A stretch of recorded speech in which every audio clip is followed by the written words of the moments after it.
Topic है विद्युत धारिता, पेपर में कई बार आया हुआ है। सबसे पहले समझो धारिता का मतलब क्या होता है। धारिता को कहते हैं इंग्लिश में कैपेसिटेंस। और धारिता किसकी निकलती है?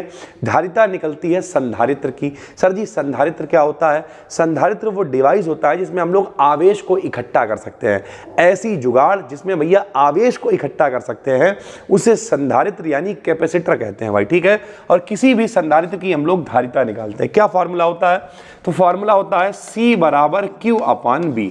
Q माने आवेश, कितना आवेश आपने इकट्ठा करा, V माने वोल्टेज, कितना वोल्टेज था, दोनों के अनुपात को हम लोग कहते हैं धारिता। तो हमने लिखा किसी चालक, चालक मतलब जिसमें करंट आएगा, आवेश भैया प्रवाहित उसी में तो होगा जो चालक होगा। तो किसी चालक के आवेश यानी Q और वोल्टेज यानी V के अनुपात को हम लोग धारिता कहते हैं। फार्मूला क्या होता है? C बराबर Q अपान B। Q माने आवेश, आवेश का मात्रक कूलाम होता है, वोल्टेज का मात्रक वोल्ट होता है। तो कोई कहे भैया धारिता का मात्रक बताओ, तो धारिता का मात्रक क्या होता है? कूलाम प्रति वोल्ट। धारिता का मात्रक क्या होगा? कूलाम प्रति वोल्ट।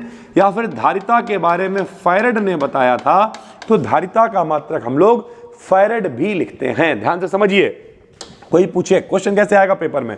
क्वेश्चन आएगा धारिता से आप क्या समझते हैं, इसे कैसे बढ़ाया जा सकता है, या धारिता को प्रभावित करने वाले कारक लिखो। तो आप लिख दोगे C बराबर क्या होता है? Q अपान B।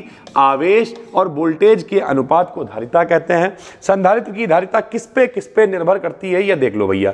तो सबसे पहले मेरे भाई संधारित्र की धारिता क्षेत्रफल के समानुपाती होती है। देखो ये धारिता है समानुपाती। समानुपाती का मतलब क्या होता है? निर्भर करता है।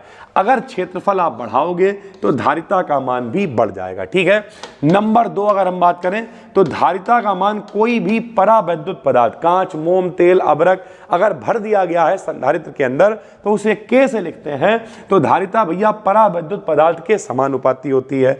उसके अलावा धारिता अगर मान लिया ये संधारित्र है भैया, ठीक है, तो ये संधारित्र की जो बीच की प्लेटों के बीच की जो दूरी है अगर वो D है, तो भैया जो धारिता होती है वो प्लेटों की दूरी के व्युत्क्रमानुपाती होती है। यानी दूरी बढ़ाओगे तो धारिता का मान कम हो जाएगा। ओवरऑल अगर हम लोग बात करें तीनों को मिला दे तो C का मान A के समानुपाती है, K के समानुपाती है और D के व्युत्क्रमानुपाती है। सबको पता है समानुपाती हटाते हैं तो एक नियतांक लगाते हैं।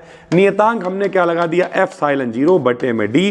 तो फॉर्मूला आप ऐसे याद रखना, C बराबर, मेरे साथ में बोलो, A के एप्सिलॉन 0 अपॉन D। A के एप्सिलॉन 0 अपॉन D। A के एप्सिलॉन 0 अपॉन D। तो अगर पूछे धारिता को कैसे बढ़ा सकते हैं, क्या प्रभावित करता है, तो आप लिखना C बराबर A के एप्सिलॉन 0 अपॉन D। A को बढ़ाओगे तो ये बढ़ेगा, जो सामने है वो समानुपाती। K को बढ़ाओगे तो ये बढ़ेगा, D को बढ़ाओगे तो इसका मान कम हो जाएगा। एप्सिलॉन 0 तो नियतांक है जो समानुपाती हटाने पर आया है। तो ये क्वेश्चन बहुत इंपॉर्टेंट है, पेपर में आपसे पूछा जा सकता है। धारिता क्या है? C बराबर Q अपान B। मात्रक क्या है? फैराड है। किस पे डिपेंड करती है? तो A पर, K पर और D पर। समानुपाती हटा के जब हम लोग एक कांस्टेंट लगाएंगे एप्सिलॉन 0 तो फॉर्मूला बनेगा C बराबर A के epsilon 0 upon D। Thank you भाई।